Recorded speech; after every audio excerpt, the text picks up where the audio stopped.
salue tous les abonnés, je salue tous ceux qui me suivent. Voilà, je suis JM Kra, le prince. Voilà.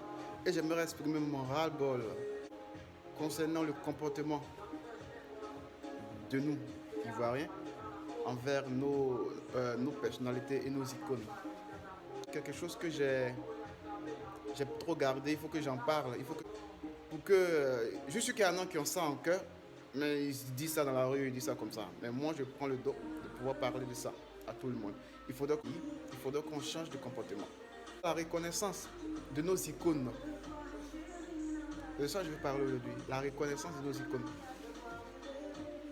Être une icône, c'est pas du tout facile. C'est pas du tout facile. Ça regorge d'un travail qui date de longtemps.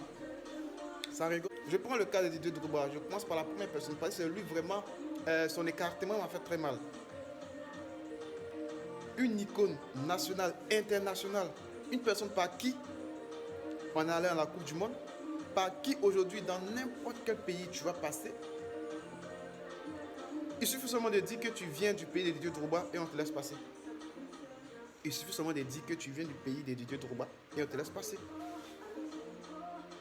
Une personne qui a fait la fierté de la Côte d'Ivoire vers l'Europe, grâce à lui on a commencé à regarder la Ligue des Champions. Mais regardez comment ils l'ont jeté. Regardez comment ils l'ont jeté. On dirait du n'importe quoi. Drogba par-ci, Drogba par-là. Vous avez oublié ce qu'il a fait pour vous. Soyez un peu reconnaissants. Soyez un peu reconnaissants. Et regardez, Drogba, ils ont fait un monument en son nom à Chelsea, en Angleterre. Il n'est pas né là-bas. C'est pas forcé de faire une reconnaissance pour eux de faire ça. En Côte d'Ivoire, c'est quelle voix ou bien c'est quelle qui a dit va faire quelque chose pour honorer Didier Drogba, pour honorer Yaya Touré, pour honorer Zokora, pour honorer Eboué, pour honorer tous ceux-là qui nous ont permis d'avoir le goût du football, le goût du sport. C'est pas bien. C'est pas du tout bien. Essayons de revoir nos comportements, chers Ivoiriens. Vous donnez des commentaires frustrants.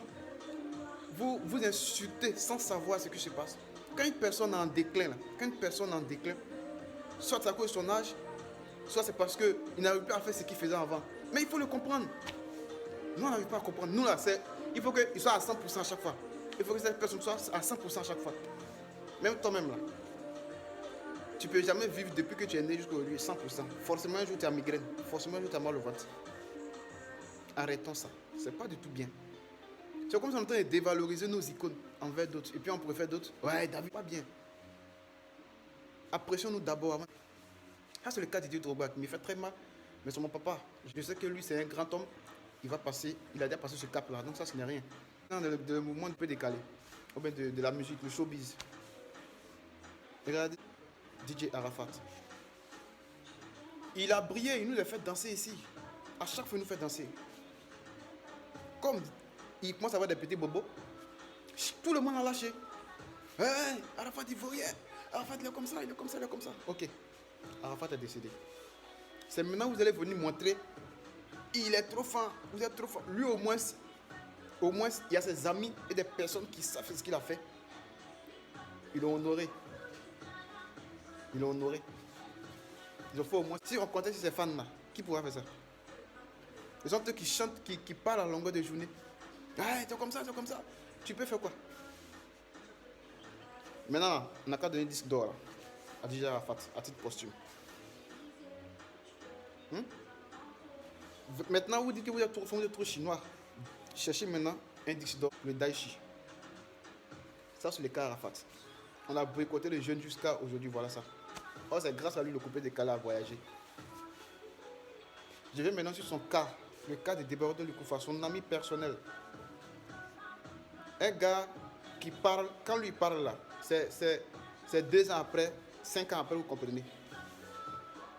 Le gars est en train de prendre les erreurs de son ami et lui-même ses erreurs, parce qu'il ne veut pas dire qu'il a fait ça, lui ses erreurs, les erreurs de son ami, pour conscientiser la jeunesse. On pense qu'il est trop gonflé. On pense qu'il est trop, puis pas trop. Il dit la vérité. Il est en train de dire la vérité. Un truc qui s'est passé il faut tirer des leçons. Le jour même qu'il l'a invité sur le plateau, il a dit que ça doit être une leçon. Et il a continué dans cette logique-là. C'est quand lui aussi il va décéder, quand lui aussi il va mourir, on va dire, hé, Dia, ce qu'il disait c'est vrai. Ah, c'est le comportement d'ivoirien ça. Dia, c'est déjà trop tard. C'est pourquoi j'aime ce mot ces temps-ci. Aimons-nous vivants. Aimons-nous vivants. Ça va nous faire du bien, surtout même en Côte d'Ivoire ici.